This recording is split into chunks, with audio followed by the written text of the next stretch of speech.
تیرا کلام رہے گا قائم پہاڑ جب نہ رہے خدایا، تیرے منہ کی ایک بات بھی ٹلے گی نہ چاہے کچھ بھی ہو، تیری مان دیے ہے زندہ سونے سے بھی قیمتی، میرا دل یہ دے گواہی ہے یہ کتاب عظیم، نازل کرے اپنا کلام شکستہ دلوں کو سکون ملے، تاریکی دور ہو میری راہیں روشن کر، دل اپنا کلام کثرت سے اے خدا بدل دے، رہائی دے کثرت سے پھل ملا، کلام رہے گا قائم پہاڑ۔ عزیز ناظرین، میں ایاد ظریف آپ تمام دیکھنے والوں کو ہمارے روز کے بائبلی مطالعاتی پروگرام کی نئی قسط میں خوش آمدید کہتا ہوں۔ ناظرین، ابھی ہم نئے عہد نامے میں سے یعقوب کے خط کا مطالعہ کر رہے ہیں، جو نئے عہد نامے کے جامع خطوط میں سے ایک ہے۔ ہم دوسرے باب پر ہیں اور آج ہم 14ویں آیت سے مطالعے کا آغاز کریں گے۔ ناظرین، آج کی قسط میں ہم نئے اور پرانے سوالات پر بات کریں گے کہ کیا راست بازی ایمان کے وسیلے ملتی ہے یا اعمال کے۔ پولس تعلیم دیتا ہے کہ راست بازی ایمان سے ہے، جبکہ یعقوب اعمال پر زور دیتا ہے۔ میں سوچتا ہوں کہ کیا راست بازی ایمان سے ہے یا پھر اعمال سے، اور جو کچھ پولس نے اور یعقوب نے کہا ہم اسے کیسے سمجھتے ہیں، یہی ہمارا آج کا موضوع ہے۔ ہمارے ساتھ قسط میں شریک ہوں، اپنی بائبل مقدس کھولیے، اپنے تمام سوالات کو لکھیں اور ہمیں بھیجیں۔ خداوند کے فضل سے ہم آپ کو جواب دیں گے۔ پروگرام کا آغاز کرنے سے پہلے میں اسٹوڈیو میں آئے مہمانوں کا خیر مقدم کریں گے، ڈاکٹر فیض فواد اور ڈاکٹر اسامہ عاطف کا۔ آپ دونوں کو خوش آمدید۔ جی بہت شکریہ۔ اور اسٹوڈیو میں آئے دیگر مہمانوں کو بھی خوش آمدید۔ ناظرین، ہم ایک چھوٹے سے وقفے کے بعد مطالعے کا باقاعدہ آغاز کریں گے۔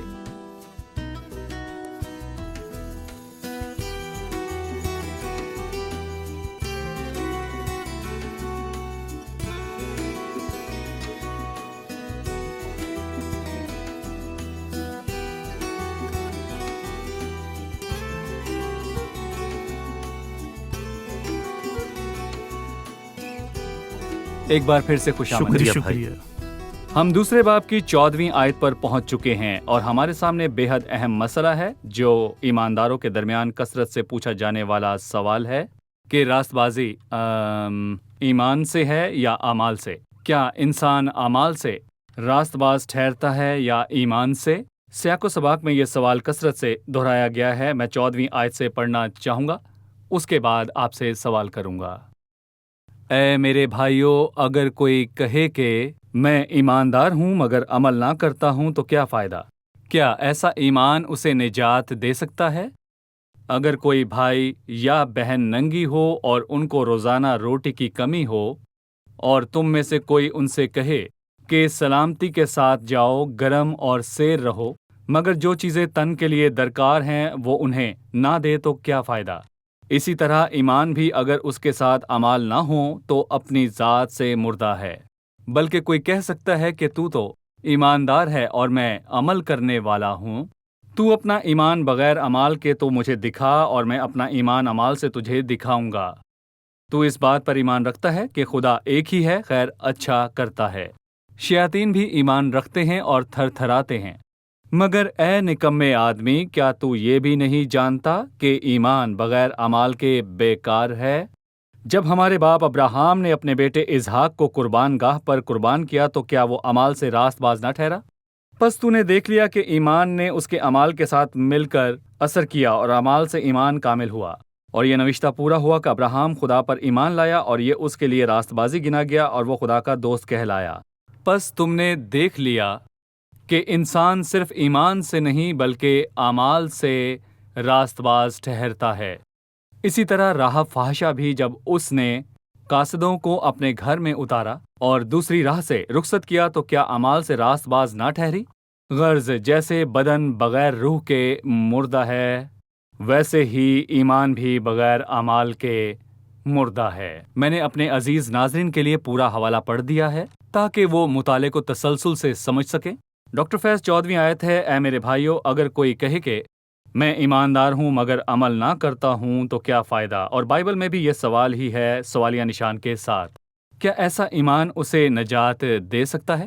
اس کا کیا مطلب ہے؟ یعقوب ایک عملی شخص ہے، وہ الفاظ میں دلچسپی نہیں رکھتا بلکہ اس کی دلچسپی اعمال میں ہے، اور وہ جڑوں میں نہیں بلکہ پھلوں میں دلچسپی رکھتا ہے، اور وہ اندر نہیں جاتا بلکہ باہری عکس کو ہی پہچانتا ہے، اور وہ کہتا ہے کہ اگر تم میں ایمان ہے اور وہ ایمان سچا ہے تو لازم ہے کہ اعمال یا انتخاب سے ثابت ہو اس شخص کی زندگی میں جو ایماندار ہونے کا دعویٰ کرتا ہے۔ کیا یہ ممکن ہے کہ کوئی کہے کہ میں ایماندار ہوں جس کے پاس کوئی ثبوت نہ ہو اور کوئی اعمال نہ ہو؟ میں اپنے پیارے ناظرین کی توجہ اس طرف دلانا چاہوں گا کہ وہ نیک اعمال کی بات نہیں کر رہا، کیونکہ بہت سے لوگ نیک اعمال نہیں کرتے، وہ ایماندار نہیں اور شاید وہ کیا شریر وہ لوگ ہیں نیک اعمال ہیں؟ لوگوں کے معیار کے مطابق، لیکن بائبل نیک اعمال کی بات نہیں کرتی بلکہ ایمان کے اعمال کی بات کرتی ہے، وہ اعمال جو کہ ایمان سے پیدا ہوتے ہیں اور لوگوں کو یہ اعمال غلط لگتے ہیں، لیکن ایمان واضح کرتا ہے کہ اعمال کس طرح ایمان کے اعمال ہیں اور یہ نیک اعمال نہیں ہیں۔ اور میں اپنے ناظرین کو یہ بتانا چاہوں گا کہ اس پیراگراف میں وہ اعمال کے علاوہ ایمان کا تذکرہ 6 بار کرتا ہے، بنا اعمال ایمان کا تذکرہ، اور 4 آیت میں لکھا ہے کہ اگر کوئی کہے کہ میں ایماندار ہوں اور ہمیں یہ دکھائی نہ دے لیکن خداوند کو دکھائی دیتا ہے، ہم دیکھ نہیں سکتے، لیکن اگر اس کا ایمان سچا ہے تو ہم اس کے اعمال میں دیکھیں گے جو ایمان سے پیدا ہوتا ہے۔ وہ ایمان جس کا آپ اعتراف کرتے ہیں، اس قسم کا ایمان کیا آپ کو نجات دے سکتا ہے؟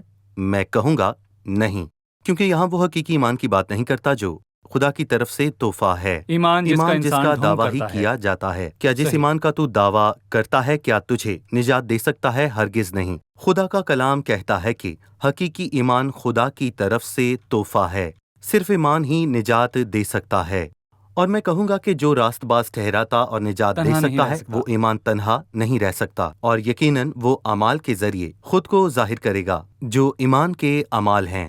اسی لیے ہم یہ کہہ سکتے ہیں کہ یہ ایمان جس کا دعویٰ کیا جاتا ہے جو بیرونی ثبوت سے محروم ہے، کیا انسان کو نجات دے سکتا ہے؟ یقیناً۔ دیکھیں، جی۔ میں سمجھتا ہوں کہ ایمان کی اقسام ہے۔ ذہنی ایمان ہوتا ہے، اعمال اس کے 8ویں باب میں شمعون کے متعلق پڑھیں، اس نے یقین کیا اور بعد ازاں وہ ہلاک ہوا۔ یوحنا 2 میں ہم بڑے معجزے کو دیکھتے ہیں جبکہ انہوں نے ان نشانوں یقین کو کیا۔ دیکھا، لیکن خداوند نے اپنا کلام ان کے سپرد نہ کیا کیونکہ ان میں ایمان نہ تھا، حقیقی ایمان۔ اور میں کہوں گا کہ یعقوب یہاں یہ نہیں کہتا کہ اگر کوئی ایماندار ہو تو کیا فائدہ، یقیناً اس کا فائدہ ہی نہیں بلکہ اس کا بہت فائدہ ہے۔ وہ یہاں ایک کھوکھلے اور خالی دعوے دعویٰ۔ کی بات کرتا ہے جی جس میں حقیقی ایمان کا احساس موجود نہیں۔ جی بھائی اسامہ، 15ویں آیت ہے جو عملی مثال کی طرف اشارہ کرتی ہے۔ عملی مثال حقیقت اور دعوے کے بیچ فرق کے متعلق بتاتی ہے۔ وہ کہتا ہے اگر کوئی بھائی یا بہن ننگی ہو اور ان کو روزانہ روٹی کی کمی ہو تو بجائے انہیں دینے کے آپ نے فقط ان سے کہا کہ سلامتی سے جاؤ، گرم اور سیر رہو، یا اسی طرح کی باتیں ان سے کہیں، تو یہ عمل سے خالی کھوکھلی باتیں ہیں۔ آپ کیا کہیں گے؟ میرا مطلب ہے وہ ہمیں ایک عملی مثال دیتا ہے جو ہمیں امتحان میں ڈال دیتی ہے۔ بے شک دیکھیں، اگر بھائی یا بہن ضرورت مند ہوں اور میں اس سے صرف باتیں ہی کروں اور دعائیں دوں کہ گرم اور سیر رہو، یوں تو بہت ہی اچھی باتیں ہیں یہ، لیکن صرف باتوں سے ہی کام نہیں بنتا۔ ہم کچھ کہے بنا ہی ان کی ضرورتوں کو پورا کر سکتے ہیں اور یہ عملی ثبوت ہوگا۔ ہمیں اپنی زندگی پر نگاہ کرنے کی ضرورت ہے کہ کیا ہماری باتیں ہمارے اعمال پر غالب ہیں یا نہیں، یا ہمارے اعمال ہماری باتوں پر۔ یہاں میں کہنا چاہوں گا کہ ہمیں اپنی زندگی پر نگاہ کرنے کی ضرورت ہے، تو کیا ہماری باتیں ہمارے اعمال پر غالب آتی ہیں؟ لیکن جی۔ جو ان پر عمل کرے گا اور ان کی تعلیم دے گا وہ آسمان جی۔ کی بادشاہی میں بڑا کہلائے گا۔ جی، انہی الفاظ کے تسلسل کے ساتھ میں چاہوں گا کہ ہم اپنی دعائیا میٹنگز پر غور کریں۔ کلیسیاؤں میں اور عبادتوں میں جب غریبوں کا ذکر کیا جاتا ہے ہم ان کے لیے دعا کرتے ہیں، اے خداوند ان پر رحم کر، ان پر شفقت کر، لیکن ہمارے ذہن میں کبھی نہیں آیا کہ خداوند ہمارے وسیلے ان پر شفقت کر سکتا ہے۔ ہمارے پاس زیادہ ہو سکتا ہے، ذخیرہ یا ضرورت سے بڑھ کر ہو سکتا ہے، آس پاس کے لوگ ضرورت مند ہو سکتے ہیں، لیکن ہم صرف ان کے لیے دعا کر کے ہی اپنے آپ کو نیک سمجھتے ہیں۔ حقیقی ایمان کو پرکھنے کے حوالے سے ایمان کا دعویٰ کرنے اور اوروں کی بھلائی کے لیے خدا کا آلہ بننے سے انکار کرنے اور تیار نہ ہونے، اور ان کے لیے صرف دعا کرنے کے حوالے سے آپ کی کیا رائے ہے؟ میں آپ کو سادہ سا قصہ سناتا ہوں. آپ کے لیے مزاحیہ ہوگا لیکن میرے لیے یہ قصہ بامعنی ہے. ایک شخص جو کہ بہت دولت مند تھا، وہ اپنے گھرانے کے ساتھ دعا کر رہا تھا اور وہ اپنے غریب بھائی اور اپنی غریب بہن کے لیے دعا کرتا ہے جو کہ بہت ضرورت مند ہیں. اے خدا ان کی ضرورتوں کو پورا کر. اور جب وہ امیر شخص اپنے بہن اور بھائی کے لیے جو کہ غریب تھے دعا کر رہا تھا کہ ان کی ضرورتیں پوری ہوں، تو اس کے چھوٹے بیٹے نے اس سے کہا، بابا یہ کام تو آپ بھی کر سکتے ہیں، خدا سے کیوں کہہ رہے ہیں؟ اگر آپ کر سکتے ہیں تو کریں. اور خدا کا کلام دو بہت ہی اہم ابواب میں مسیحی حیرت کے بارے میں بتاتا ہے. یعنی دوسرے کرنتھیوں کے 8ویں باب کی 9ویں آیت میں ہم یہ سیکھتے ہیں کہ خداوند کبھی غریبوں کی ضرورتوں کو بھلاتا نہیں بلکہ دوسروں کے وسیلے سے انہیں مہیا کرتا ہے. ایک دفعہ ایک جوان لڑکی پھٹے جوتے اور پھٹے کپڑے پہنے سنڈے اسکول سے گھر کو واپس جا رہی تھی، جبکہ ایمانداروں میں سے ایک نے اسے ملامت کر کے کہا کہ انہوں نے تمہیں سنڈے اسکول میں کیا سکھایا ہے؟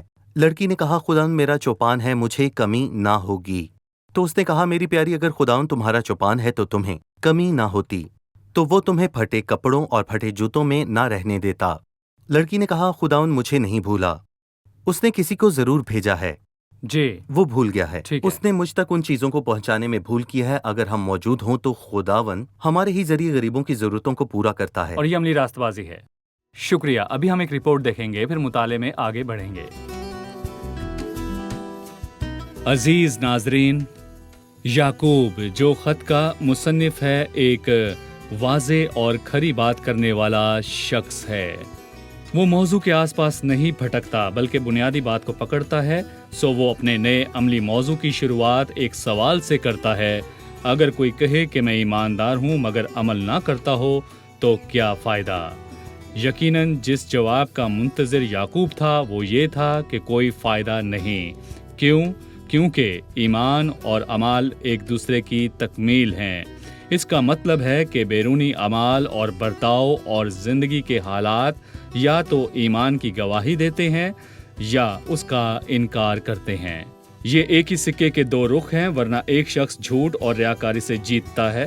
یقیناً اگر ایک شخص کا برتاؤ اس کے ایمان کی گواہی نہ دے تو اس کا ایمان بے فائدہ ہے.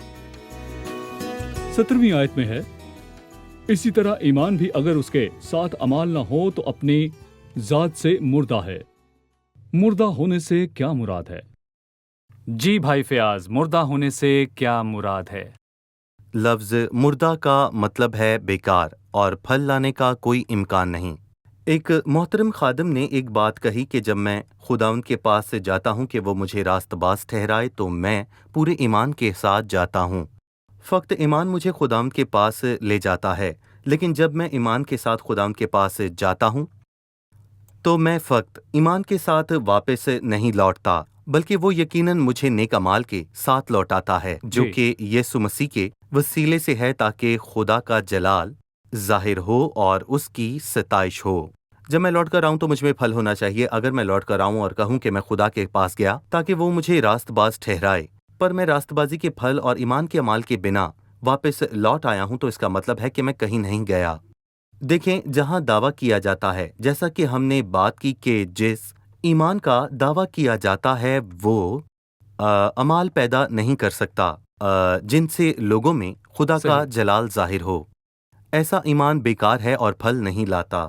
جیسا کسی نے کہا کہ لفظ مردہ کا وہی لفظ ہے جس کا استعمال سارا نے بھی کیا، جبکہ اسے یقین تھا کہ اس کا رحم بنجر ہے اور سارا کو پھل لانے کی سچ میں امید نہ تھی. ٹھیک ہے، مطلب یہ ہے کہ ہم ابھی بھی ایمان کے دعوے پر بات کر رہے ہیں. ٹھیک کہا؟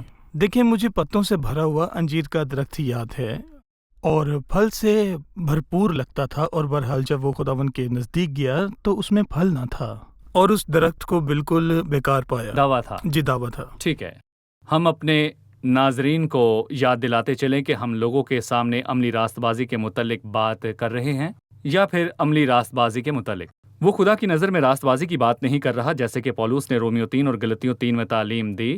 رومیو 3 اور گلتیوں 3 زندہ اور مؤثر ایمان کے وسیلے خدا کے حضور راست بازی کی بات کرتے ہیں، لیکن یہاں ہم بیرونی اعمال کے وسیلے سے ایمان کے اظہار کی بات کر رہے ہیں جس کی ضرورت ہے. جی بھائی، کیا میں نے ٹھیک کہا؟ بالکل صحیح. اب میں 18ویں آیت پڑھوں گا. بلکہ کوئی کہہ سکتا ہے کہ تو ایماندار ہے اور میں عمل کرنے والا ہوں. تو اپنا ایمان بغیر عمال کے تو مجھے دکھا اور میں اپنا ایمان عمال سے تجھے دکھاؤں گا. بھائی اس آیت کی وضاحت فرما دیں. یہ جاننا بہت اہم ہے کہ یعقوب بولنے اور زبان کے معاملے میں بہت سنجیدہ ہے، اور وہ اس معاملے کو تیسرے باب تک لے جاتا ہے، لیکن پورے 5 ابواب میں وہ کسی نہ کسی طرح وہ کہنے کے معاملے کو پیش کرتا ہے. یہاں وہ کہتا ہے کہ اگر کوئی کہے کہ 14ویں آیت ہے کہ میں کہتا ہوں کہ اگر کوئی کہے کہ میں ایماندار ہوں مگر عمل نہ کرتا تو کیا فائدہ. گویا وہ ہمارے سامنے ایک لفظی بحث یا مواصلے کو لاتا ہے جو ایک ایسے شخص کے جو ایمان کا دعویٰ کرتا ہے اور ایک حقیقی ایماندار کے درمیان ہے جو اس دعوے کا جواب دیتے ہوئے کہتا ہے کہ مجھے اعمال کے بغیر اپنا ایمان دکھاؤ. در حقیقت روحانی زندگی کا ایک جوہر اور اظہار ہوتا ہے، جوہر کے ساتھ اظہار لازمی ہو جاتا ہے. بہرحال اظہار کی موجودگی جوہر کے وجود کے لیے لازمی نہیں ہے. حقیقی ایمان مؤثر ایمان ہے، ایمان جوہر ہے، پھل اور نتیجہ اعمال ہیں. لیکن اگر میرا دعویٰ ہے کہ جوہر مجھ میں موجود ہے لیکن مجھ میں نتیجہ یا پھل موجود نہیں ہے تو یہ دعویٰ جھوٹا ہے. بالکل جیسے جوہر محبت ہے اور اس کا پھل محنت ہے اور جوہر امید ہے. سو حقیقی ایمان یہ ہے کہ حقیقی ایمان کا نتیجہ اور ثبوت عمال ہے. وہ اس سے کہتا ہے کہ تو اپنا ایمان بغیر عمال کے تو مجھے دکھا.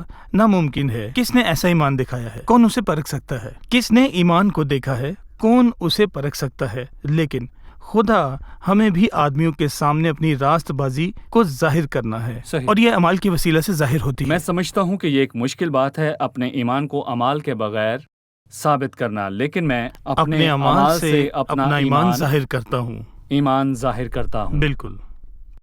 ڈاکٹر فیض، جیسا کہ 19ویں آیت میں ہم عقیدہ توحید کو دیکھتے ہیں کہ شیطان بھی توحید کے معاملے پر ایمان رکھتے ہیں. سو وہ کہتا ہے تو اس بات پر ایمان رکھتا ہے کہ خدا ایک ہے. یہ ایمان ہے کہ خدا ایک ہے تو اچھا کرتا ہے. یعنی شیاطین بھی ایمان رکھتے ہیں اور تھر تھراتے ہیں. سو شیاطین کے ایمان کے حوالے سے بتائیے جو توحید پر ایمان رکھتے ہیں. شیاطین کو اس کا بخوبی علم ہے کہ خدا ایک ہے، اور سب لوگ جانتے ہیں، یہ بہت سے لوگ جانتے ہیں، لیکن شیطان سب سے زیادہ جانتا ہے. اور میں کہوں گا کہ شیطان اس حد تک جانتا ہے کہ مسیح خدا کا بیٹا ہے اور ایک دن اس کی بادشاہی آئے گی، اور ایک دن مسیح شیطان کو عذاب میں ڈالے گا. ایک دن شیاطین نے اعتراف کیا اور کہا کیا تو ہمیں ہلاک کرنے کو آیا ہے؟ میں تجھے جانتا ہوں کہ تو کون ہے، خدا کا قدوس ہے. اور ایک دن شیطان نے چلا کر کہا کہ کیا تو ہمیں وقت سے پہلے عذاب میں ڈالنے آیا ہے؟ یہ علم بہت سے شیاطین اور بہت سے لوگوں کے پاس ہے، لیکن زبانی اور تعلیمی ایمان، ذہنی ایمان مسیحی ایمان نہیں ہے. یہ حقیقی ایمان نہیں ہے، بلکہ حقیقی ایمان یہ ہے کہ میں اس علم کو جو خدا یسوع مسیح کی موت اور جی اٹھنے کا علم ہے اپنے آپ کو سونپ دوں. مسیح بنی نوع انسان کا منجی نہیں، دنیا کا منجی ہے. لیکن حقیقی ایمان یہ ہے کہ مسیح میرا منجی، میرا نجات دینے والا خدا کا بیٹا ہے جس نے خود کو میری خاطر دے دیا. یہ حقیقی ایمان ہے جو ہمیں خدا کے پاس لے جاتا ہے، لیکن شیطان کے پاس بھی علم ہے جو بے فائدہ ہے. شیاطین کا علم انہیں خدا سے خوف دلاتا ہے اور انہیں اس کا کوئی فائدہ نہیں. میں پھر سے یہی الفاظ کہنا چاہوں گا کہ انہیں اس کا کوئی فائدہ نہیں. عبرانیوں 2 میں وہ کہتا ہے کہ خدا نے فرشتوں کے معاملے میں کوئی مدد نہیں کی، کیونکہ واقعے میں وہ فرشتوں کا نہیں بلکہ ابراہیم کی نسل کا ساتھ دیتا ہے. اور مسیح نے اپنی موت اور صلیبی کفارے کے وسیلے سے گرے ہوئے فرشتوں کے مسائل کو حل نہیں کیا جو شیطان کے بن چکے ہیں، اور شیاطین کے لیے نہ تو کفارہ ہے اور نہ ہی نجات، لیکن مسیح نے صلیبی موت کے وسیلے سے ہمارے مسائل کا حل کر دیا ہے. ابراہیم کی نسل کے مسئلوں کو جو ہمارے باپ ابراہیم کے ایمان کے نقش قدم پر چلتے ہیں، جو سب ایمانداروں کا باپ ہے، اس نے ہمارے تمام مسئلوں کو حل کیا ہے. اور شیاطین کے لیے نہ تو یہ کفارہ ہے نہ ہی نجات. ٹھیک ہے، لیکن ہم 19ویں آیت پر بھی بات کریں گے. تو اس بات پر ایمان رکھتا ہے کہ خدا ایک ہی ہے، خیر اچھا کرتا ہے. شیاطین بھی ایمان رکھتے ہیں اور تھر تھراتے ہیں. اور یہ بائبل میں توحید کے معاملے میں پختہ ترین ثبوتوں میں سے ایک ہے جو پرانے عہد نامے اور نئے عہد نامے میں موجود ہیں. جو توحید کا ثبوت ہے، جیسے کہ سنا ہے اسرائیل خداوند ہمارا خدا ایک ہی خداوند ہے، استثنا 6:4 میں. اور نئے عہد نامے میں بھی بشمول اس آیت میں بتایا گیا ہے کہ مسیحی ایمان سکھاتا ہے کہ خدا ایک ہے اور مسیحیت میں ایک سے زائد خداؤں کا تصور نہیں۔ جی ہاں، ہم کہہ سکتے ہیں کہ مردہ ایمان وہ ایمان ہے جو خیالات کے دائرے پر اثر انداز ہوتا ہے، کیونکہ میں نے صحیح تعلیمات کا یقین کیا ہے۔ شیاطین کا ایمان ذرا بڑھ کر ہے، کیونکہ وہ خیالات اور جذبات کے دائرے پر اثر انداز ہوتا ہے۔ وہ یقین کرتے ہیں اور تھرتھراتے ہیں، لیکن وہ تب بھی شیاطین ہیں۔ ان کا ایمان انہیں نجات نہیں دیتا۔ حقیقی ایمان گہرا ایمان ہے، سطحی ایمان نہیں ہے جو سوچوں اور خیالوں پر اثر انداز ہوتا ہے۔ سو میں قائل ہو جاتا ہوں اور یہ میری سوچ اور خیال پر اثر کرتا ہے اور میری مرضی پر بھی اثر انداز ہوتا ہے۔ ٹھیک ہے، اب ہم مہمانوں سے ایک اور سوال لیں گے۔ ہماری حقیقی دنیا میں لوگوں سے رابطہ کرنے کے ذریعے ہم ایسے لوگوں سے ملتے ہیں جو ایمان پر تکیہ کرتے ہیں، اور دوسرے لوگ بھی ہوتے ہیں جو اعمال پر تکیہ کرتے ہیں۔ آپ کیا کہیں گے؟ ٹھیک ہے جی، ہمیں اس پر بات کرنی چاہیے، فقط ایمان پر تکیہ کرنا اور فقط اعمال پر تکیہ کرنا، دونوں میں سے کیا درست ہے؟ در حقیقت میں کہہ سکتا ہوں کہ ایمان اور عمل ایک ہی سکے کے دو رخ ہیں۔ بہرحال اگر آپ مجھ سے کہیں کہ راست بازی ایمان اور عمال کے وسیلہ سے، تو یقیناً میں کہوں گا نہیں، کیونکہ مؤثر ایمان وہ ایمان ہے جو راست باز ٹھہرتا ہے۔ آپ کا مطلب ہے کہ پھلدار ایمان؟ بالکل، مطلب پھلدار ایمان؟ جی بالکل، ورنہ وہ مردہ ایمان ہے صحیح۔ جس کا کوئی بھی فائدہ نہیں۔ سو اہم عمال وہ ایمان ہے، علیحدہ نہیں کر رہے، بلکہ ہم کہہ رہے ہیں کہ خدا کو میرے دل کو جانچنے کے لیے میرے اعمال کی ضرورت نہیں، وہ میرے دلوں کو آزماتا ہے۔ لیکن اگر ایمان اعمال کے وسیلہ اپنی موجودگی کا ثبوت نہ دے تو وہ فقط دعویٰ ہی رہ جاتا ہے۔ اس لیے کچھ لوگوں کا خیال ہے کہ یعقوب پالوس سے اتفاق نہیں کرتا، کیونکہ پالوس کہتا ہے کہ ابراہیم ایمان سے راست باز ٹھہرایا گیا، اور یعقوب کہتا ہے کہ ابراہیم اعمال سے راست باز ٹھہرایا گیا۔ در حقیقت وہ پیدائش 15 باب میں ایمان سے راست باز ٹھہرایا گیا، اور پیدائش 22 باب میں اعمال سے راست باز ٹھہرایا گیا۔ اس کی راست بازی ایمان کے وسیلہ خدا کے آگے ظاہر ہوئی اور اعمال کے وسیلہ ہم پر ظاہر ہوئی۔ اس لیے وہ 22ویں آیت میں کہتا ہے، پس تو نے نہ کہ خدا نے، بلکہ ہم ہیں جو راست بازی کو اعمال کے وسیلہ سے دیکھتے ہیں۔ ٹھیک ہے، ڈاکٹر فیض بھائی اسامہ نے ابراہیم کے ایمان سے راست باز ٹھہرائے جانے کے متعلق بات کی۔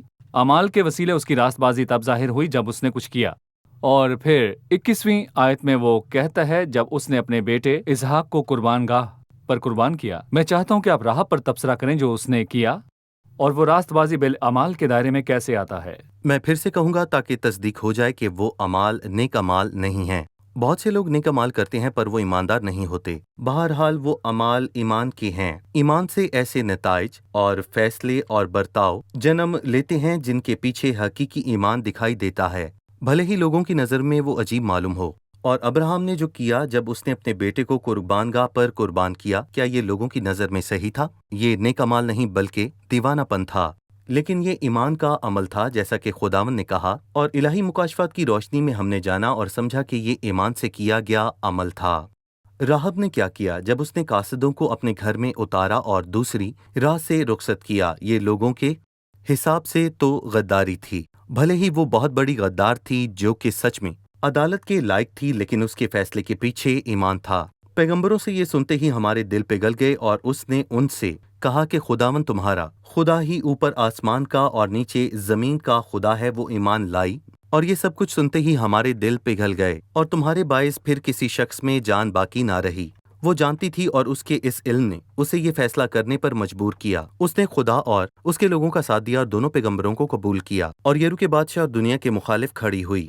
اس نے ان کے لوٹ کے آنے کا انتظار کیا، اور خداوند نے اسے اپنے لوگوں میں شامل کیا۔ سو وہ لوگوں کے معیار کے مطابق اگر میں کہوں تو پاگل تھی، لیکن اس نے بڑے ایمان سے کہا کہ میں خدا اور اس کے لوگوں کا ساتھ دوں گی، اور ایمان نے اسے صحیح۔ نجات دی اور راست باز ٹھہرایا۔ نئے عہد نامے میں سے ایک مثال ہے، جیسا کہ زکئی جیسا ایک شخص جس کی فطرت مرتبہ زندگی بہت ہی اشتعال انگیز رہی، لیکن مسیح اس کے گھر میں آیا اور اس کے گھر اس دن نجات آئی۔ مسیح پر اس کے ایمان نے اسے خدا کے ساتھ ایک صحیح تعلق بخشا۔ دوسرے لفظوں میں وہ مسیح کو قبول کرنے کے وسیلے سے خدا کی نظر میں راست باز ٹھہرا، بلکہ فوراً اس نے اپنی دولت، جائیداد، اپنے اثاثے اور جو اس نے چرایا تھا لوٹانا شروع کر دیا اور غریبوں میں بانٹ دیا۔ وہ لوگوں کی نظر میں اعمال سے راست باز ٹھہرا، بہرحال وہ خدا کے حضور مسیح کو قبول کرنے کے وسیلے راست باز ٹھہرا۔ دونوں ضروری ہیں کیونکہ ہم اسی کی کاریگری ہیں۔ اعمال کے واسطے وہ خدا کی نظر میں نیک اعمال ہیں، نہ کہ لوگوں کی نظر میں، بلکہ بائبل لوگوں کی نظر میں کیے صحیح۔ گئے نیک اعمال کو مردہ اعمال کہتی ہے۔ جی، نیک اعمال کو مردہ اعمال کہتی ہے۔ مردہ ایمان ہے اور مردہ اعمال ہیں۔ ٹھیک ہے، ہم ہمیشہ کہتے ہیں کہ ہمیں مسیح کی شبیہ پر تخلیق کیا گیا، اعمال سے نہیں بلکہ اعمال کے واسطے۔ نیک اعمال نئی تخلیق اور دلی ایمان کا پھل ہیں۔ دونوں خادمین کا بہت شکریہ۔ اب ہم مہمانوں سے رائے جانیں گے۔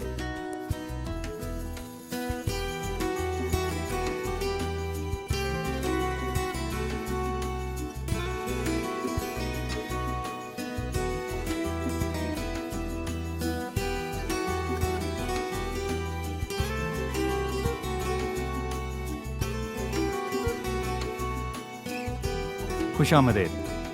14ویں آیت میں لکھا ہے، اگر کوئی کہے کہ میں ایماندار ہوں مگر عمل نہ کرتا ہو تو کیا فائدہ؟ کیا ایسا ایمان اسے نجات دے سکتا ہے؟ یہ کس قسم کا ایمان ہے جو نجات نہیں دے سکتا؟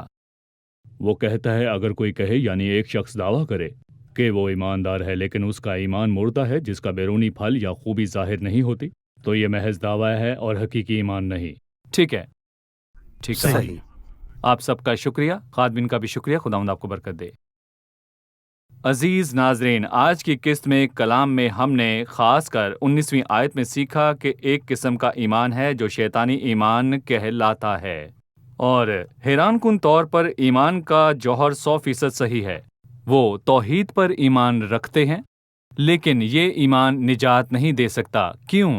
یقیناً کیونکہ شیطان کے پاس نجات پانے کا موقع نہیں ہے اور اسے مسیح کے کفارے سے کچھ حاصل نہیں ہو سکتا، کیونکہ کفارہ فرشتوں کے لیے نہیں بلکہ بنی نوع انسان کے لیے ہے۔ تو اس کی کیا مراد ہے؟ اس کی مراد ذہنی علم سے ہے، کیونکہ بہت سے لوگ توحید پر ایمان رکھتے ہیں لیکن وہ فقط ذہن میں موجود علم ہے، محض ایک عقیدہ یا تعلیم ہے۔ ایمان میں مسئلہ ہے، لیکن جو ایمان نجات دیتا ہے وہ منطقی سمجھ بوجھ اور جذبات سے بالاتر ہے اور دل کی گہرائی میں جا پہنچتا ہے، اور انسان مسیح کے صلیبی کام کو قبول کرتا ہے۔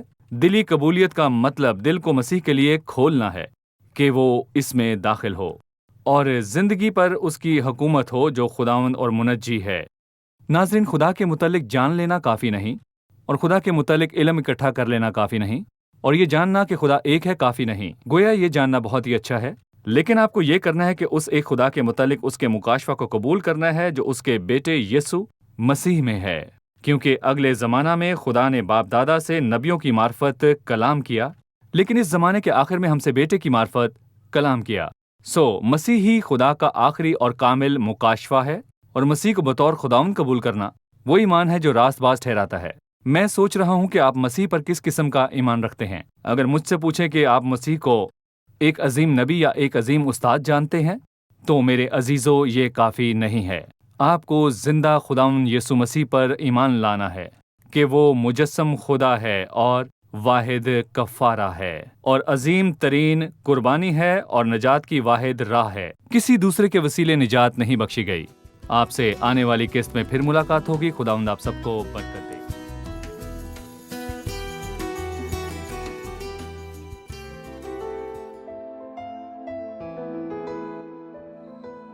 تیرا کلام رہے گا قائم، پہاڑ جب نہ رہے خدایا، تیرے منہ کی ایک بات بھی ٹلے گی نہ چاہے کچھ بھی ہو۔ تیری مان دیے ہے زندہ، سونے سے بھی قیمتی، میرا دل یہ دے گواہی ہے، یہ کتاب عظیم نازل کرے اپنا کلام، شکستہ دلوں کو سکون ملے، تاریکی دور ہو میری راہیں روشن کر، دل اپنا کلام کثرت سے اے خدا بدل دے، رہائی دے کثرت سے پھل میں لاؤ۔ کلام رہے گا قائم، پہاڑ جب نہ رہے خدایا، تیرے منہ کی ایک بات بھی ٹلے گی نہ چاہے کچھ بھی ہو۔